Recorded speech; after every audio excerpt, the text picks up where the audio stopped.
Voy, akalar hayron bo'lib qoldingizmi o qiz? Realtorlikni tashlab magazinga, do'konga ishga o'tib ketdingizmi? Yo'q. Bu qiz boya qayerga ketyapti ekan deb xayol surib o'ylab qoluvdilaringizmi? Mana men qayerga keldim.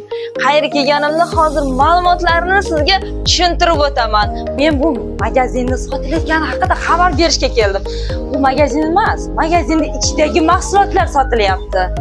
Agar qiziqtirgan bo'lsa, bemalol hozir sizlarga tanishtirib o'taman, ma'lumotlarni to'liq berib o'tishga harakat qilaman. Bu do'konimizning ikkita eshigi bor. Bu ko'chaga qaragan eshigimiz va yana domga qaragan ichkarigi domdagi eshigimiz ikkita eshikdan iborat. Bu ichidagi mahsulotlari juda ham sifatli mahsulotlar bilan qo'shib sotilayotgan ekan. Yana bonusiga xolodilligimiz, konditsionerimiz va kameralarimiz bor ekan.